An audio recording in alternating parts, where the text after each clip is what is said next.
What is going on, homies? Mikey Balls here. We're going to talk a very timely topic, and that's football jigs. I'm going to show you a few different things, a few ways to tweak the lure itself, as well as what kind of trailers you can use on the back for what kind of actions. Well, let's start with a few tips on actually tweaking a jig. One's super simple, and you actually hear about it all the time. One thing you want to do with a jig is you want to trim that skirt down so it comes up to the hook, just like that. I really like to have that hook right at the edge of the skirt so that when that fish bites it, it really gets it in there. I don't want too much bulk, too much flare, and usually they come with like a full length skirt. Don't need all that. Now the other one's a little bit tweaky. Now, as you know, there's a brush guard on this football jig, right? You can see it right there. One thing a lot of guys don't know is that brush guard comes out of the factory just like that. It's very tubular, it's very stuck together. Well, the whole point of that brush guard is to keep the jig from hanging up, to keep that hook from catching on stuff, right? So one thing that I like to do with all of my jigs, whether a football jig, a flipping jig, whatever, is you literally just spread that joker out, just like that. Fan it out, because there's more than enough strands to cover the hook when you do that, and then you get better coverage on that hook, and you're not hanging up as much. So let's talk about what you put on the back.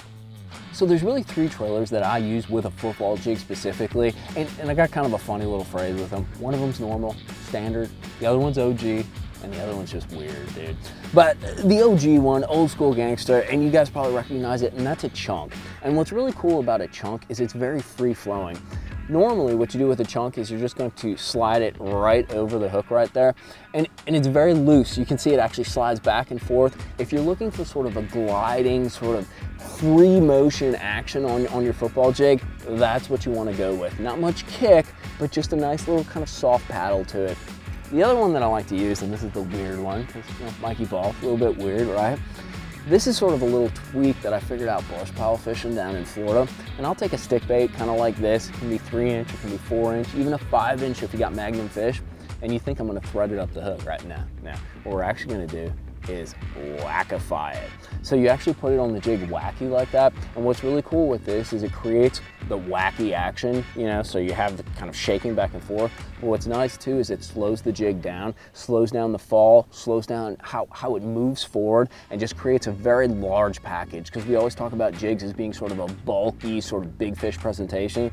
Well, you can tell me, does that look like a big fish presentation? The other one, and this is the more normal style, and that would be a creature style bait, like this Gary Yamamoto. Now, one thing that you need to do with these creature baits though is oftentimes you need to modify them. You know, the shank of the hook is just about that long. If I put that plastic on, it's a whole lot of dangle going on. You know, it don't always have to have the biggest, bulkiest jig ever. You want it to kind of have a fluid yet bulky presentation. So what I'll normally do is I'll kind of measure where the hook shank is, and then I'll give that joker a trim. This is another little tip. So you can see that body's pretty flat. If I put that thing on there like that, it's gonna hang out a lot. I'll actually take my scissors and do a little creative plasticking, just like this. Maybe make it like a 45 so it sits on there in a little more fluid manner. And you can rig these things up two ways. One, you can treat it like a chunk where you just slide it on, but at the same time it kind of dangles out a bit. Usually with more a compact creature bait, you can get away with this.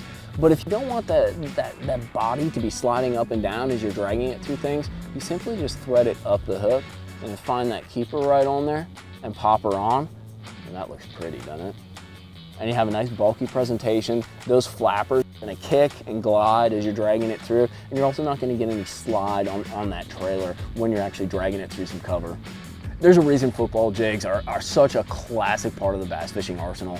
They're big, they're bulky, and they get some big bites. And it's a great tool to have in your box during this hot water, hot weather time of year. So get yourself out a football jig, start dragging around through cover on that hard bottom, make sure it's bulky, maybe rig it up weird with that wacky rig, and hook yourself some bass.